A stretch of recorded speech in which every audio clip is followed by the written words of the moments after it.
we traveled to your beautiful country 5 years ago. It's hard to believe so long ago, and it seemed like yesterday. It was beautiful. We opened the cricket stadium, 129,000 seats, I think the largest stadium in the world, and it was an incredible period of time. There is truly a special bond between the United States and India, and the world's oldest democracy and the world's largest democracy. And I believe the world's largest country in terms of the numbers of people. And today the Prime Minister and I are announcing a framework to strengthen those ties even further economically. And the U.S.-India Compact for the 21st century is a historic initiative that will deepen every aspect of our partnership and our friendship. Starting this year, we'll be increasing military sales to India by many billions of dollars. We're also paving the way to ultimately provide India with the F-35 stealth fighters. In 2017, my administration revived and reinvigorated the Quad security partnership. In our meeting today, the Prime Minister and I reaffirmed that strong cooperation among the United States, India, Australia, and Japan. And it's crucial, really, to maintaining peace and prosperity, tranquility, even in the Indo-Pacific. In addition, the United States and India will be working together like never before to confront the threat of radical Islamic terrorism, a threat all over the world, actually. Today, I'm pleased to announce that my administration has approved the extradition of one of the plotters and one of the very evil people of the world, and having to do with the horrific 2008 Mumbai terrorist attack, to face justice in India. So he's going to be going back to India to face justice. As we deepen our defense partnership, we'll also strengthen our economic ties and bring greater fairness and reciprocity to our trading relationship. As a signal of good faith, Prime Minister Modi recently announced the reductions to India's unfair, very strong tariffs that limit U.S. access into the Indian market very strongly. And really, it's a big problem, I must say. India imposes a 30 to 40 to 60 and even 70% tariff on so many of the goods, and in some cases far more than that. And as an example, a 70% tariff on U.S. cars going into India, which makes it pretty much impossible to sell those cars. Today, the U.S.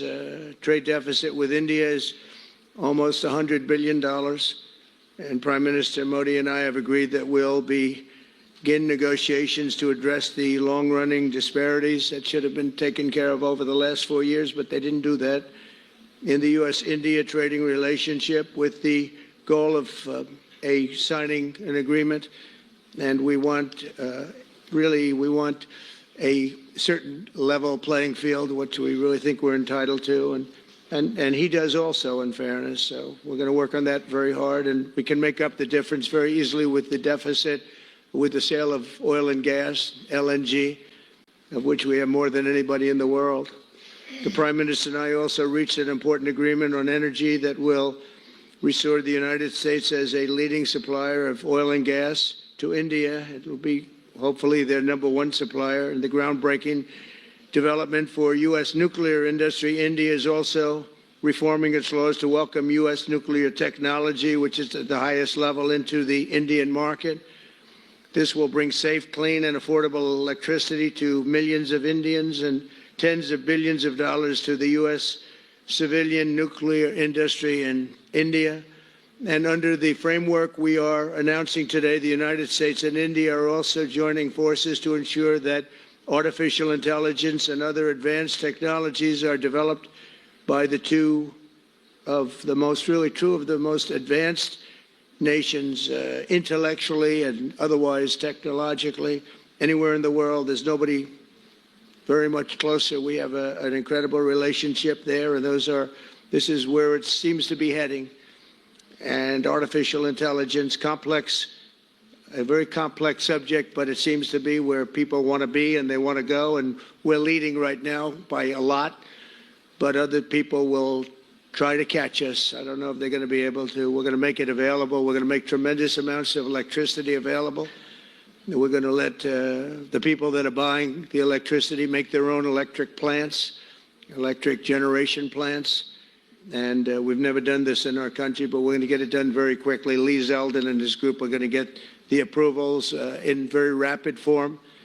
And we're calling it a national emergency, and that's exactly what it is. So we're going to remain at the top of the AI, or artificial intelligence, I think, for a long time to come. And we're going to be working very closely with India and other countries on that. But right now, we're the leader by quite a bit. Finally, we agreed to work together to help build one of the greatest trade routes in all of history. It will run from India to Israel to Italy and onward to the United States, connecting our partners by ports, railways, and undersea cables, many, many undersea cables. It's a big development. It's a lot of money going to be spent, and we've already spent some, but we're going to be spending a lot more in order to stay advanced and stay the leader. I'm pleased to report that with today's announcements, the friendship between the United States and India is the strongest I believe it's ever been. I think our relationship is the best it's ever been between two leaders of the two countries, and it's an honor to say that. I'd like to now invite the Prime Minister to say a few words, and then we'll take some questions, and we appreciate you all being here. Thank you very much. Thank you very much.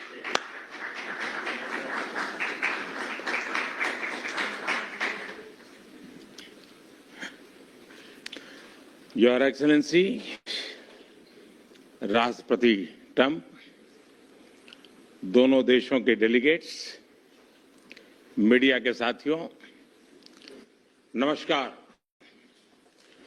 सबसे पहले मैं मेरे प्रिय मित्र राष्ट्रपति Trump को मेरे शानदार स्वागत और आतिथ्य सत्कार के लिए हार्दिक आभार व्यक्त करता हूं। राष्ट्रपति ट्रंप ने भारत और अमेरिका संबंधों को अपने नेतृत्व से संजोया है, जीवंत बनाया है। जिस उत्साह से उनकी पहली टर्म में हमने मिलकर काम किया, वही उमंग, वही ऊर्जा और वही प्रतिबद्धता मैंने आज भी महसूस की है। आज की चर्चाओं में उनके पहले टर्म में हमारी उपलब्धियों का संतोष और गहरे आपसी विश्वास का सेतु था। साथ ही नए लक्ष्यों को प्राप्त करने का संकल्प भी था। हम मानते हैं कि भारत और अमेरिका का साथ और सहयोग एक बेहतर विश्व को शेप कर सकता है। फ्रेंड्स, अमेरिका के लोग राष्ट्रपति ट्रंप के मोटो मेक अमेरिका ग्रेट अगेन यानी मागा से परिचित है। भारत के लोग भी विरासत और विकास की पटरी पर विकसित भारत 2047 के दृढ़ संकल्प को लेकर तेज गति शक्ति से विकास की ओर अग्रसर है। अमेरिका की भाषा में कहूं तो विकसित भारत का मतलब मेक इंडिया ग्रेट अगेन यानी मिगा। जब अमेरिका और भारत साथ मिलकर काम करते हैं यानी मागा, मागा प्लस मिगा, तब बन जाता है मेगा पार्टनरशिप फॉर प्रॉस्पेरिटी। और यही मेगा स्पिरिट हमारे लक्ष्यों को नया स्केल और स्कोप देती है। फ्रेंड्स, आज हमने द्विपक्षीय व्यापार को 2030 तक 2 गुना से भी अधिक बढ़ाकर $500 बिलियन तक पहुंचाने का लक्ष्य निर्धारित किया है। हमारी टीमें एक पारस्परिक लाभकारी ट्रेड एग्रीमेंट को शीघ्र संपन्न करने पर काम करेगी। भारत की ऊर्जा सुरक्षा सुनिश्चित करने में हम ऑयल तथा गैस ट्रेड को बल देंगे। ऊर्जा इंफ्रास्ट्रक्चर में निवेश भी बढ़ेगा। न्यूक्लियर एनर्जी क्षेत्र में हमने स्मॉल मॉड्यूलर रिएक्टर्स की दिशा में सहयोग बढ़ाने पर भी बात की। फ्रेंड्स, भारत की डिफेंस प्रिपेयर्डनेस में अमेरिका की महत्वपूर्ण भूमिका है। स्ट्रैटेजिक और ट्रस्टेड पार्टनर के नाते हम जॉइंट डेवलपमेंट, जॉइंट प्रोडक्शन और ट्रांसफर ऑफ टेक्नोलॉजी की दिशा में सक्रिय रूप से आगे बढ़ रहे हैं। आने वाले समय में भी नई टेक्नोलॉजी और इक्विपमेंट हमारी क्षमता बढ़ाएंगे। हमने autonomous systems industry alliance launch करने का निर्णय लिया है। अगले दशक के लिए डिफेंस कोऑपरेशन फ्रेमवर्क बनाया जाएगा। डिफेंस इंटरऑपरेबिलिटी, लॉजिस्टिक्स, रिपेयर और मेंटेनेंस भी इसके मुख्य भाग होंगे। फ्रेंड्स, 21वीं सदी टेक्नोलॉजी ड्रिवन सेंचुरी है। लोकतांत्रिक मूल्यों में विश्वास रखने वाले देशों के बीच टेक्नोलॉजी क्षेत्र में करीबी सहयोग पूरी मानवता को नई दिशा, शक्ति और अवसर दे सकता है। भारत और America artificial intelligence, semiconductors, quantum, biotechnology तथा टेक्नोलॉजीज में मिलकर काम करेंगे। आज हमने ट्रस्ट यानी transforming relationship utilising strategic technology, उस पर सहमति बनाई है। इसके अंतर्गत क्रिटिकल मिनरल, एडवांस मटेरियल और फार्मास्यूटिकल की मजबूत सप्लाई चेन्स बनाने पर बल दिया जाएगा। लिथियम और रेयर अर्थ जैसे स्ट्रेटेजिक मिनरल के लिए रिकवरी और प्रोसेसिंग इनिशिएटिव्स लॉन्च करने का भी निर्णय लिया है। स्पेस के क्षेत्र में अमेरिका से हमारा करीबी सहयोग रहा है। इसरो और नासा के आपसी सहयोग से बनाई निसार सैटेलाइट शीघ्र ही भारतीय लॉन्च व्हीकल पर अंतरिक्ष की उड़ान भरेगी। फ्रेंड्स, भारत और अमेरिका की साझेदारी लोकतंत्र को सशक्त बनाती है। इंडो पैसिफिक में शांति, स्थिरता और समृद्धि को बढ़ाने के लिए हम मिलकर काम करेंगे। इसमें क्वाड की विशेष भूमिका होगी। इस वर्ष भारत में होने जा रही क्वाड समिट में हम पार्टनर देशों के साथ नए क्षेत्रों में सहयोग बढ़ाएंगे।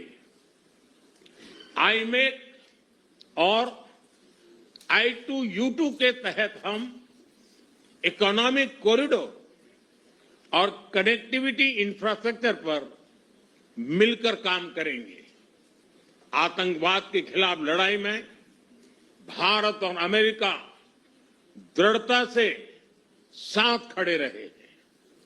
हम सहमत हैं कि सीमा पार आतंकवाद के उन्मूलन के लिए ठोस कार्रवाई आवश्यक है और मैं राष्ट्रपति जी का आभारी हूं। उन्होंने 2008 के जिसने भारत में नरसंहार किया था उस मुजरिम को अब भारत के हवाले करने का निर्णय किया है। भारत की अदालतें उचित कार्रवाई करेंगी। फ्रेंड्स, अमेरिका में रहने वाला भारतीय समुदाय हमारे संबंधों की महत्वपूर्ण कड़ी है। हमारे पीपल टू पीपल टाइज को और गहरा करने के लिए हम शीघ्र ही लॉस एंजेलिस और बोस्टन में भारत के नए कॉन्सुलेट खोलेंगे। हमने अमेरिका की यूनिवर्सिटी और शिक्षा संस्थानों को भारत में ऑफशोर कैंपस खोलने के लिए निमंत्रण दिया है। राष्ट्रपति ट्रंप आपकी मित्रता और भारत के लिए दृढ़ प्रतिबद्धता के लिए मैं आपका आभार व्यक्त करता हूं। भारत के लोग तो 2020 की आपकी यात्रा को आज भी याद करते हैं और उम्मीद करते हैं कि राष्ट्रपति ट्रंप एक बार फिर उनके पास आएंगे। 140 करोड़ भारतवासियों की ओर से मैं आपको भारत आने के लिए आमंत्रित करता हूं।